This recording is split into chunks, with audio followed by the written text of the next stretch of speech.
Shall I let you into a little secret I learnt from Rachel Maxey?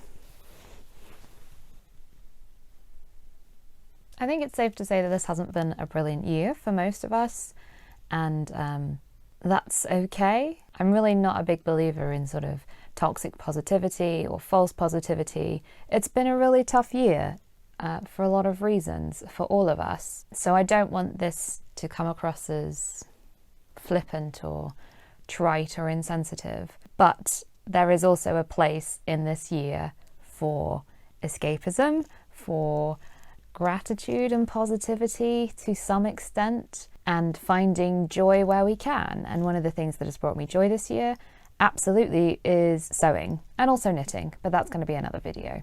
So I thought what I would do is do a little rundown of everything I've made this year, what went well, what didn't well, an old-fashioned like school evaluation. What would I do differently next time? All that stuff. All that good stuff. So this is kind of an opportunity for me to indulge in my own creative process and creativity and, think about what I've made this year and what I like about it and what I don't. And hopefully you'll find that interesting. So I actually made quite a lot this year. I mean, obviously I had quite a lot more free time than I usually do. Yeah, I should preface this by saying, bear in mind that the reason I have been so productive this year is because I have had no professional work. I have been on furlough since March. That has meant that I've had a lot more time to indulge my own personal passion projects, such as this YouTube channel. So please don't feel bad or compare yourself to me if you've been, if your situation has been different to mine this year. I have been able to create so much because I have a very privileged position in some ways. You may not have that, so don't beat yourself up about it. With all that being said, let's dive right in. So the very first thing I made this year was this 1944 Butterick reprint dress. And I made this back in the pre-pandemic times and when I lived in a different house. So this was one of the first project videos I put on my channel. And it's my most popular video to date. And I'm not sure if that's because it's one of the oldest. I don't know whether I did something that the YouTube algorithm liked and picked up in terms of, SEO and all of that. Or if it's just because it's a really nice dress, because I really like this dress. Hang on, let me consult my list of questions to talk about. Because even though I am doing a bit better, my brain is still not quite there. So my intention for this dress was to try and make it as much like a historically accurate reconstruction of a 40s dress. I wanted it to pass as original vintage, essentially. So that meant I did a lot of faffing around with things like I took out the invisible zip. You might remember that if you saw that video, that was a whole palaver. I used all sorts of hand finishing techniques. I hand stitched the hem.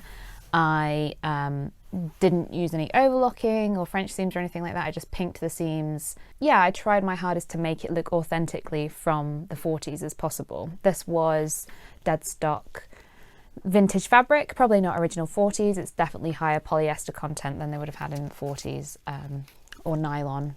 But all in all, I really like this dress. The only thing is, it's not that pleasant of a user experience to wear.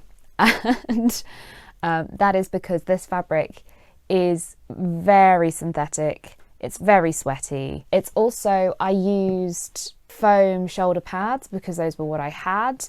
I wish I'd made shoulder pads or at least covered the shoulder pads because the feel of the foam against your skin is awful. And I also used the sort of cheap papery, can you hear that?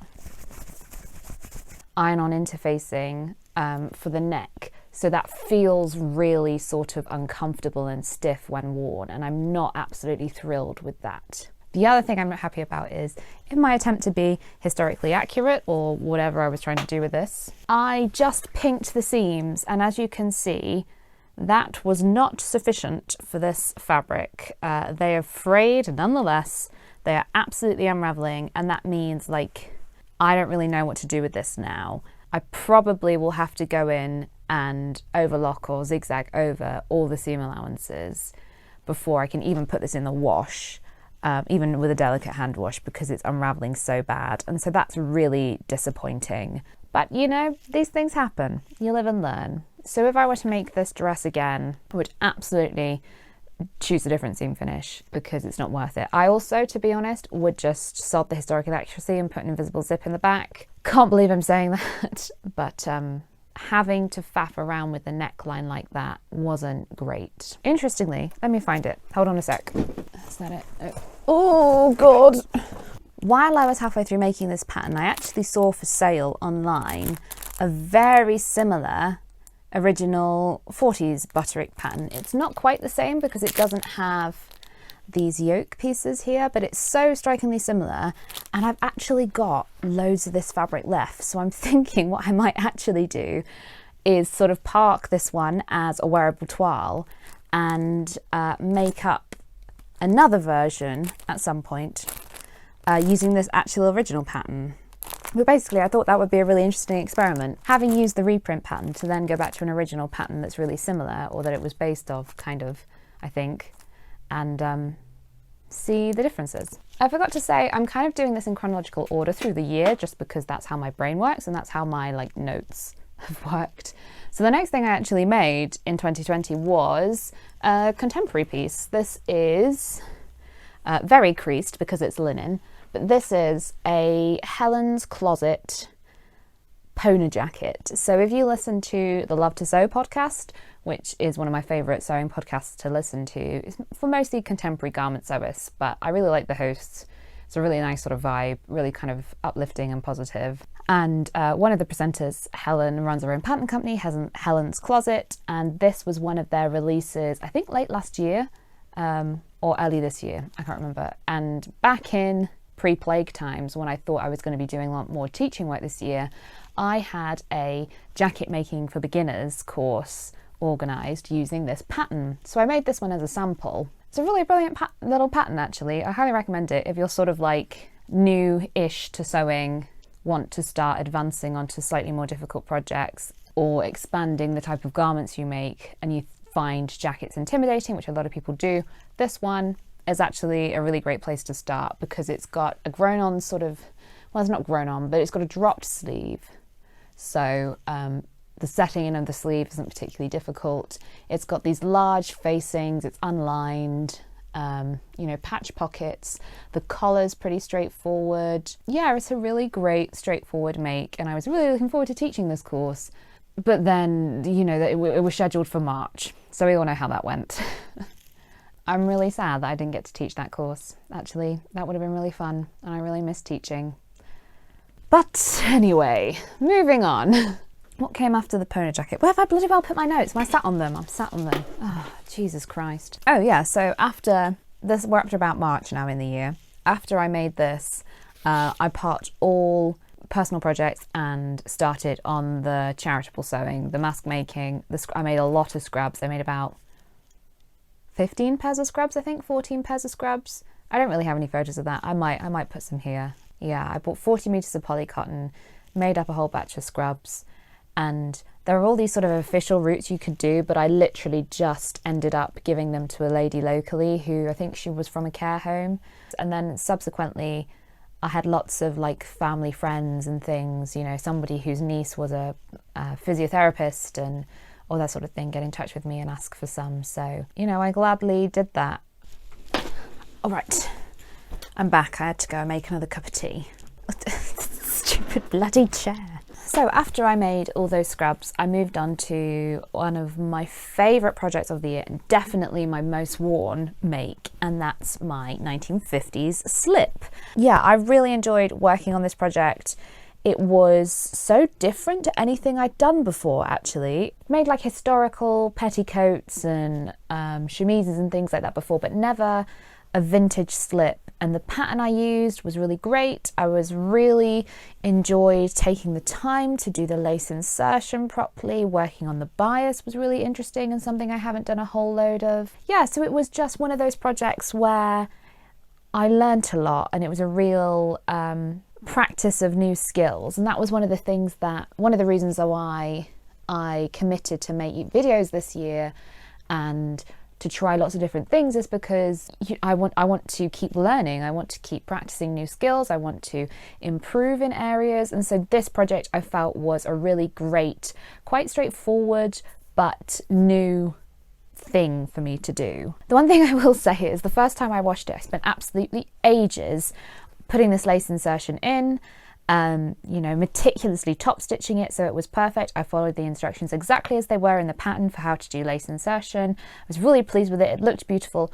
I washed it and it all came undone. So I essentially had to go in and like hand sew, whip stitch the lace on to secure it, which was disappointing because I spent all that time top stitching and then to have to go in and hand stitch it anyway.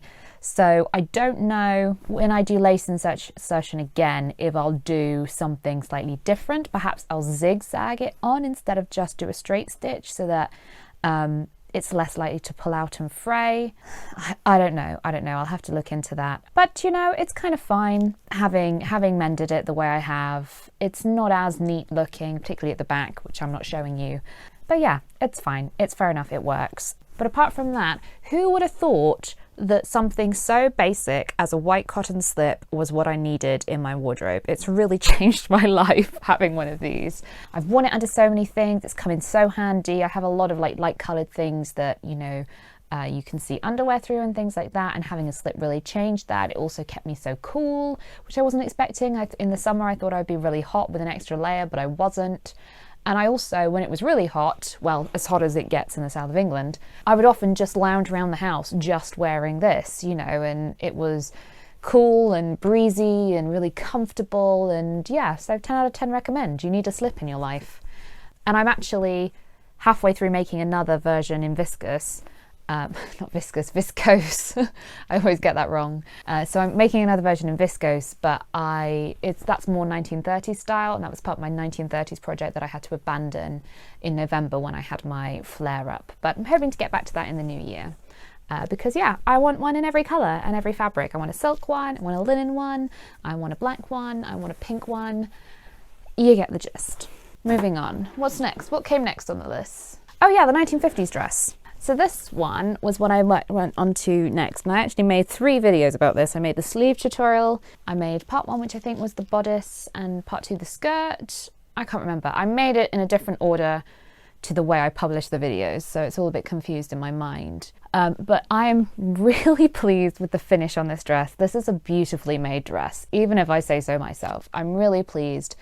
I really took the time to do like couture level finish. That being said, it's just not quite me. I don't know, there's something about it when I wear it that I just am not feeling it, you know what I mean? It's just, I don't know, it makes me feel like a nurse or something, or it makes me feel a bit like, no, it's a bit sort of 80s East German somehow. I don't know if you know what I mean by that, but it's not quite what I wanted, and I think it's the choice of fabric.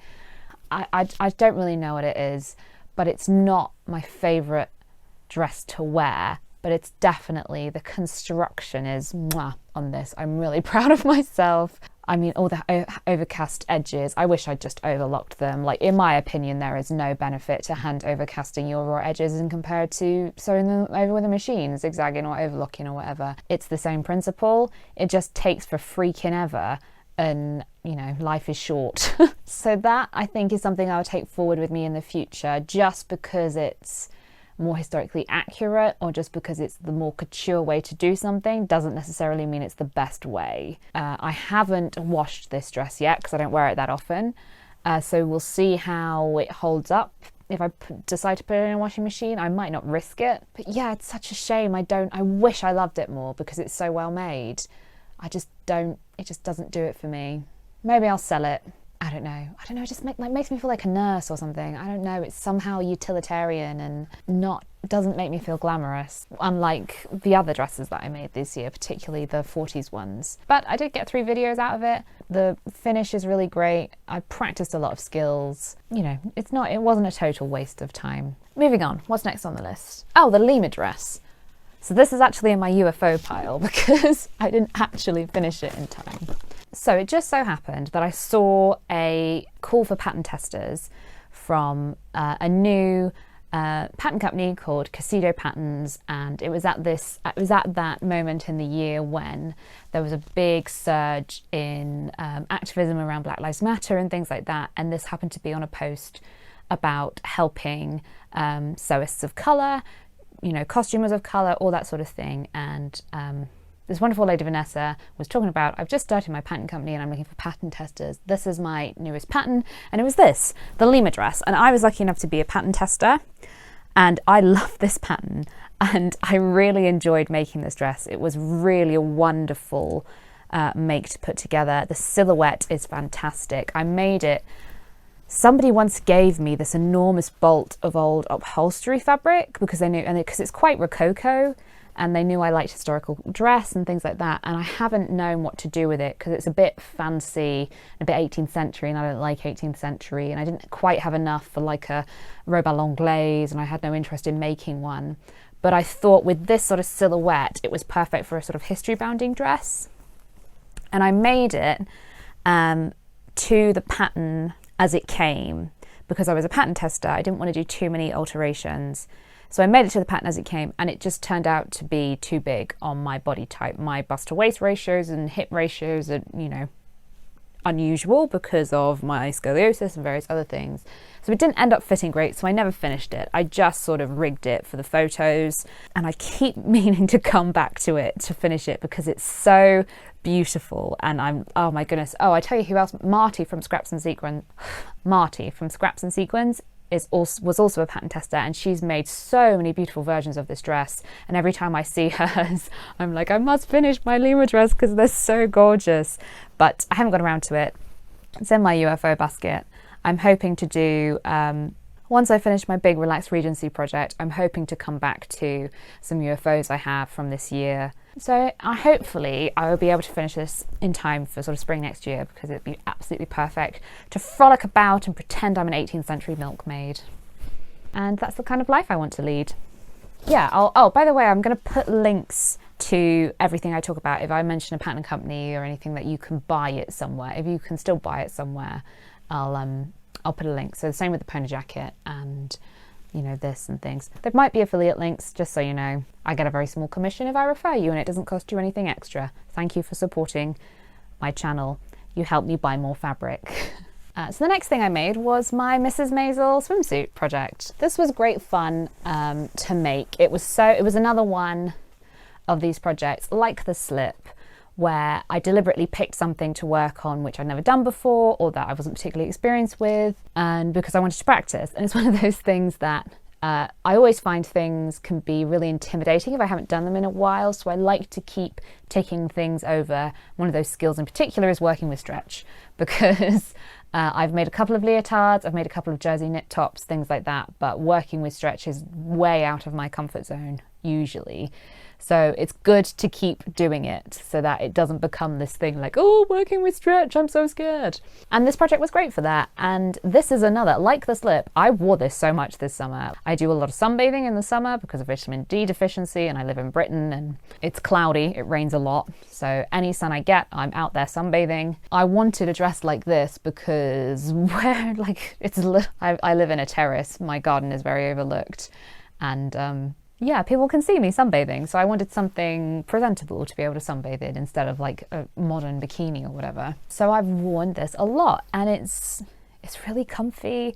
It does its job perfectly. I'm really pleased with how it turned out. The fit isn't brilliant, particularly across the back, but then trying to fit my back is ridiculous anyway. And when you have to fit on your own back is difficult, and so then you've got the added complication of my really quite dramatic curve and rotation due to scoliosis, and I can't reach my own back. And all in all, I don't think I did too badly. The lining, like easing the lining in, was a bit of a nightmare, and so it's kind of puckered over the straps, but I don't really care. I really love it. I think it's really cute.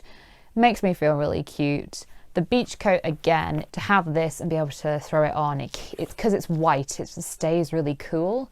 So if I get too hot, you know, or if I start to burn, I can chuck this on and it really cools me down.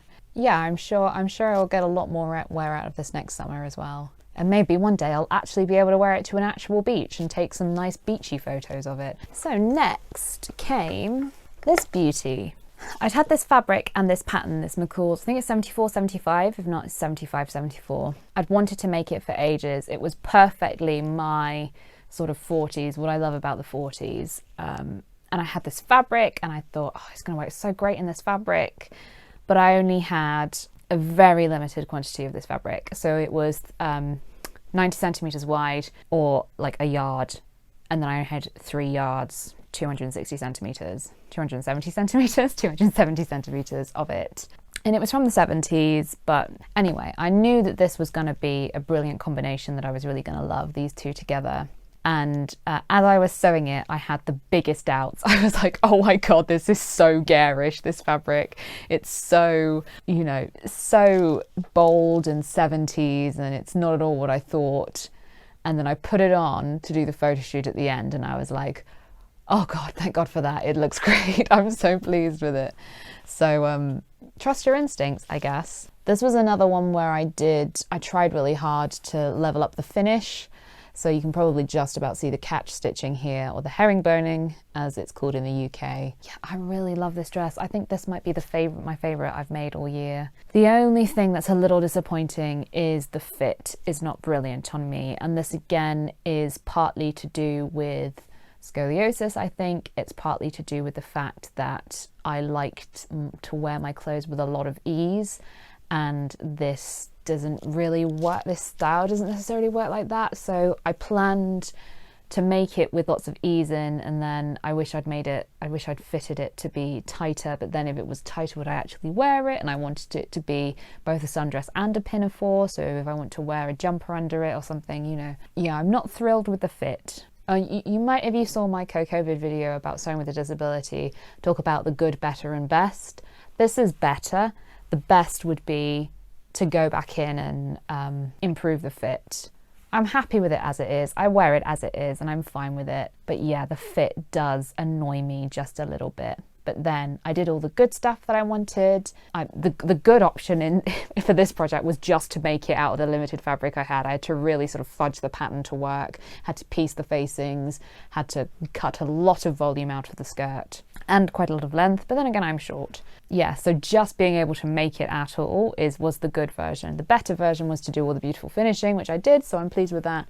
But best would be to improve the fit. I'm reluctant to do that though, because I'm disabled and my weight fluctuates a lot, because depending on activity level, depending on dietary requirements, depending on medication. So it's too big at the moment. It might not always be too big for me. So room to grow, and I'm okay with that. It's got a pocket as well, which makes me really happy. Yeah, I wear this one quite a lot, so I think this might be my favourite. So then we're up to September in the year now, and we're up to the dress I made for my brother's wedding. This was a really special project. I really love it. I really love it. It was just, oh my God, the drama of this year in that wedding. To actually be there on the day and to be in something that I'd made and felt really great in, it was just wonderful. It was really uplifting, and it was at that point in the year when we were all sort of hopeful that we'd kind of beaten coronavirus and we'd suppressed the curve or whatever, and everything was opening up again. And we were so lucky. Had the wedding been the weekend after, we wouldn't have been able to go at all. So we were really lucky, you know, and I'm so thrilled for my brother and his wife that they were able to have some kind of wedding in this crazy, crazy year. Yeah, so it has nice sentimental value, this project. It was also the first project I made in my new studio where we are now. So it's it's a really lovely kind of positive representation of the good things that came out of 2020 for me. The dress itself, in terms of construction and fit and everything, yeah, I'm really pleased with it. Like, I used white overlocker thread, which you can probably see. That was a case of using what you have and being short on time. With hindsight, I wish I'd taken the time to order and wait for red thread to arrive and just use red thread on the overlocker, but I did make this in a hell of a hurry. I also really enjoyed the creative process of making this dress, of drafting, adapting the pattern, draping the skirt myself, draping this myself. It was one of those things. I don't do a lot of draping because of the way my brain works. I'm very mathematical. I like to do things on paper. I like to flat draft things. I don't tend to drape unless it's something that really needs draping, which isn't very clear. But if it's like a draped lace front or a cowl neck or something like that. If it's a drapey garment, I'll drape it.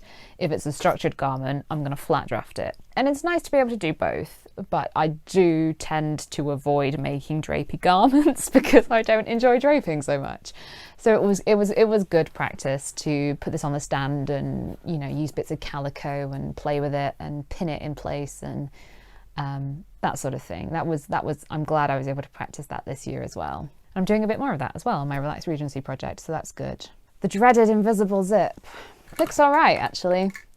I remember at the time when I was making it, I was so gutted because my waist seam is just off ever so slightly. It's funny because I really don't care.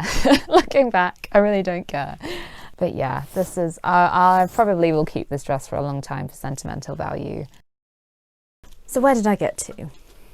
Oh yes, the 1930s underwear project. This was one of those projects, it was more about the process than the end result. I think let's put it that way. I wanted to practice working with these slippery fabrics. I wanted to practice things like the insertion lace again, bra making I'd never done before. So this was very much a skills-oriented project, less of a, I need a set of 1930s underwear, if I'm honest. It's nice to have them. I'm sure I will wear them to events and under vintage dresses in the future, but I'm not doing a whole lot of vintage stuff, I'm not doing a whole lot of authentic 1940s or 30s, getting the look just right. I don't think I've set my hair since the wedding, by the way. That's one of the things about the pandemic is it's completely changed. Well, to be honest, it's not just the pandemic because I was housebound before then, but my relationship with clothes has definitely changed now that my life has changed. So I need different things from my clothes, and therefore when I do dress up vintage, it's kind of all the more special. So I'm glad that I have these, so that I can add that little extra je ne sais quoi to a vintage outfit by having the correct foundation layers. And I do want to finish this 1930s underwear project. To be honest, I also want to make a 30s dress, but I don't know when I'll get around to that.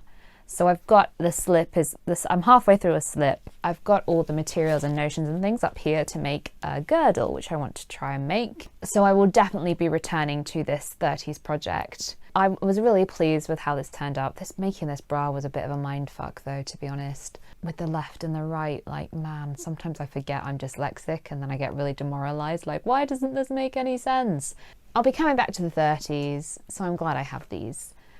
But they're definitely not my most worn make this year, that's for sure.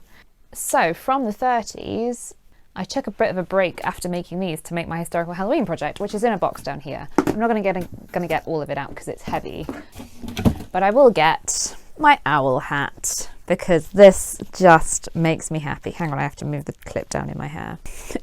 Is it on straight? I don't think it's on straight. There we are.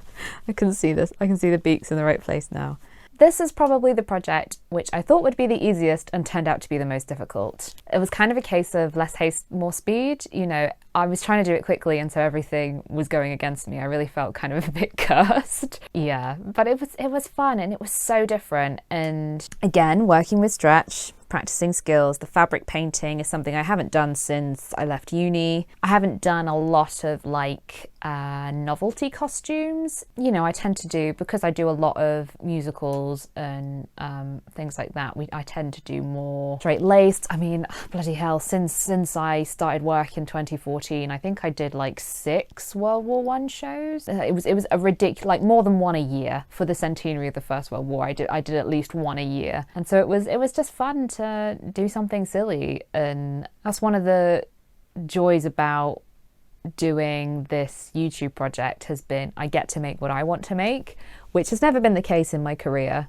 or in my studies, really. You know, it was like when Kiralee and Rebecca came up with this idea for historical Halloween, my first thought was to make a pretty vintage dress. And I was like, yeah, but I always make pretty vintage dresses and I've made other pretty vintage dresses this year. So what else can I do? What's going to be fun? What's going to be interesting? What's going to be a challenge? And I ended up making a silly owl costume. And I don't regret it, but it was stressful. God knows what I'm going to do with it now. This is the thing, this will have to be my fancy dress costume for the rest of my life. Yeah, every opportunity I get, if ever I get invited to a costume party, World Book Day, Halloween, you know, everything, it's going to be an owl. I'm going to have to be an owl. Let's take this off. So we're very nearly at the end of the list because I did make some other things in November and late October, but I want to make videos about them and I haven't released the videos yet because I've been doing a lot of editing, because I'm still not great at looking at a computer and all of that sort of stuff. So I won't spoil those for you, but there are a few other things in this box that you will see eventually. So the next thing, of course, to talk about that I spent most of November and December working on is my Relaxed Regency project. And so this is about where we're up to. I've got my skirt over here on the floor, which I've made up and hemmed and needs trimming. So this is kind of where I'm at. This is the startings of a chemisette. This is going to be a ruffle.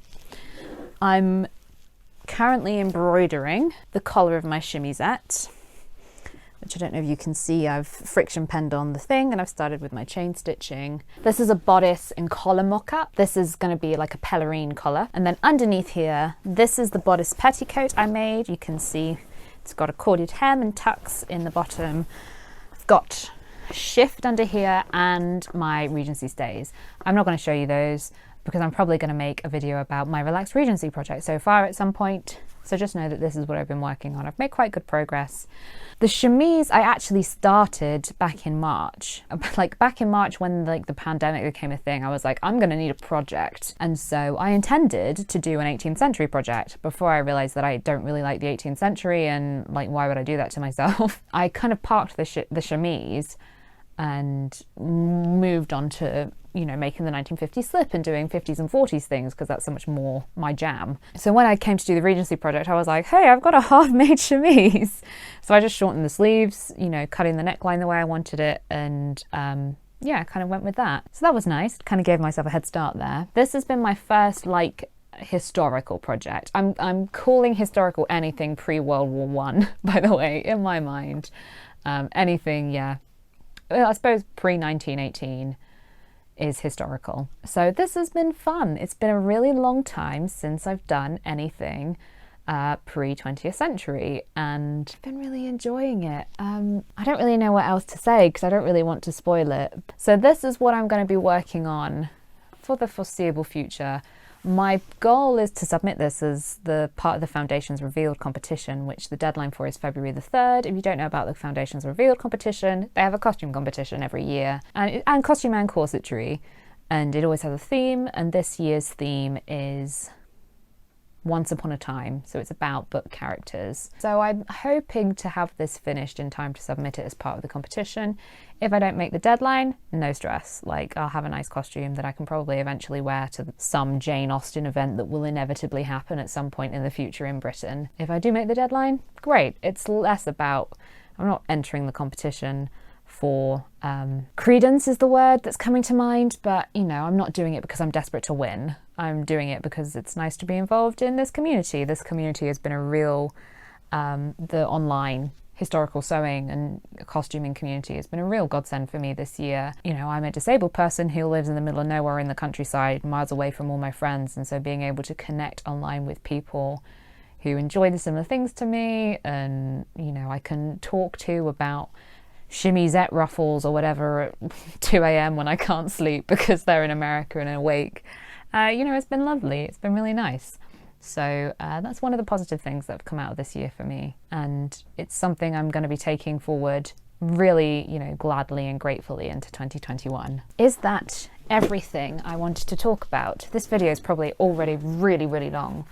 I had to make a list, of course. I've got some questions that I thought I should answer. This is literally like a GCSE evaluation, isn't it? What have I learnt?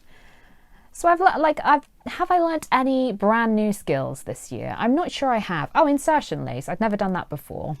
But everything else, I'd basically done something, some version of before. Unless you count lingerie, but then I'd kind of done corsetry and underwear. But specifically like 20th century lingerie I hadn't done. But the insertion lace was something I'd definitely done new this year and I'd never done before. So that's exciting. In a more abstract way, what have I learnt about myself or about sewing and generally? is that it's really important to me. I hadn't really appreciated. Previously, my work in the theatre has usually been like production based. So usually I'm on a show and I'm organising, I'm making, you know, I'm what we call supervising, you know, doing spreadsheets and budgets and sourcing things, buying things. And I would do a little bit of making. I would do mostly dressing, backstage, wardrobe assistant stuff, mending things, laundry, that sort of thing. And I hadn't realised that I love sewing so much, how much I love it. I really, really love it. And I forget that I'm actually quite good at it. And I can, when I put my mind to it, I can make really beautiful things. So that's something I've learned about myself, is how much I love sewing and how much I value it in my life. It's been really vital to me, like really important this year. I don't know what I would have done without it. The same with knitting, but like I say, knitting's going to be a different video because I've got a pile of knitting that I've made this year that I'm going to talk about as well. So what was easier than expected and what was harder than expected? The owl was much harder than expected. That's the thing that I'm like, oh my God, I can't believe I had to put so much work into a bloody childish, silly owl costume. So that was it? I don't know if it was particularly difficult work. It was just the volume of work that was surprising. It was really hard to make it look good, you know, so even silly costumes require just as much work as beautiful costumes. I think that was kind of what I took away from that. Don't think that just because a costume is kind of a simple, funny joke costume, it's not going to take just as much work as, you know, a nice vintage dress. What was easier than expected?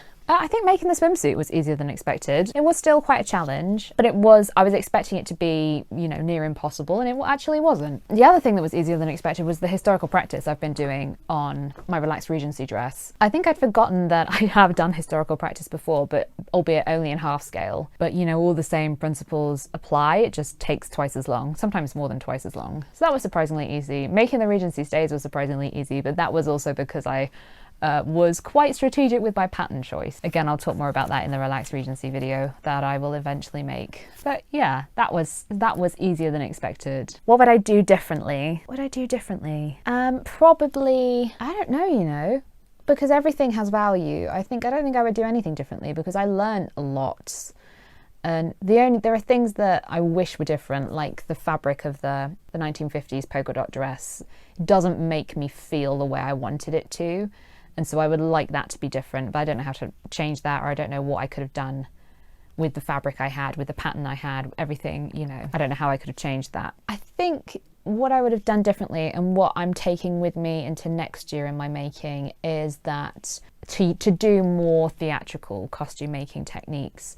I'm really enjoying doing this historically accurate historical practice project because it's learning or whatever, it's new skills, and that's what I wanted to do this year. But going forward, I'm going to make my historical costumes and my vintage clothes in the way that I would make them for the theatre, because in my opinion, it's just better. They last longer, they, you know, are more adjustable, they're more robust, all those sorts of things. You know, I'm kind of going to let go of this, it's got to be made historically accurately. What I'm trying to say is that historical accuracy and quality of finish are not exactly the same thing. I did a historical accurate seam finish on this 1940s dress and it's unraveling and I'm gutted. So had I just overlocked it like I would have done if I was making a theatre costume, I wouldn't be in this position. That's what I'm going to do differently. I'm going to use more theatrical costume making techniques instead of historically accurate ones, and kind of recognize that historical accuracy is not always better. Controversial opinion there for you. What's my favourite make? My favourite make of the year? Oh gosh, how do I pick? I think I'm going with the red dress. I think I'm going with the red dress from the wedding because it was a really nice project. I think that's the thing, like the whole process of making and wearing the dress was enjoyable. Making the dress was really fun. I really enjoyed the process of it. Wearing the dress was fun. I felt brilliant wearing it. I got so many compliments. It's my most liked photo on Instagram this year is me in that dress. So I don't know, it just was such a brilliant make, and it was such a positive thing to come out of 2020 for me, that dress and everything that surrounds it. So I think that's what I'm going to say is my favourite make. It's my most disappointing make. Oh, yeah, the 1950s dress. it's, like I say, it's beautifully made, but I just don't love it as much as I wish I did. And I don't know how to make it better. I think that's the thing with every other project that I'm a bit disappointed with. I know where I've gone wrong and I know how I can make it better. With that one, it just doesn't work for some reason. And I just don't love it and I don't know why. And that's really annoying. And that's the frustration of that is, I think, what's most disappointing. So I think that's everything. I think that's everything I wanted to talk about. All that's left to say really is thank you so much for joining me this year. We're up to 4,000 subscribers, I think, which is absolutely mad. It's been a real pleasure to be able to do this year. It's been a real highlight of this year for me, is being here on YouTube with you and making these videos. And this sounds really corny and I'm not good about talking about my feelings. What has got me through this year absolutely has been the online communities that I've found and created and been a part of. You know, COVID, for example, was definitely a highlight of the year. Being able to connect with other costumers and costubers has been invaluable to me this year, and I'm so glad. It's one of those things, when I first started thinking about making a YouTube channel, I was so scared, I was so afraid, I was second guessing myself all the time. I thought, oh God, what a stupid idea, what are you doing, how embarrassing, how cringe-worthy. Putting yourself out there, you know, and that's probably a cultural thing. And there have absolutely been people in my life who haven't been supportive of it, but I'm so glad I did it. I'm so glad I did it because it's really brought me so much joy and comfort and enjoyment, I suppose. Yeah, it's given me a drive and a purpose, which has been so important in this really tricky year. So thank you all so very much. And I guess all that's left to say is Happy New Year. Here's to 2021. Let's hope it's better than 2020. Thanks for watching. See you next time.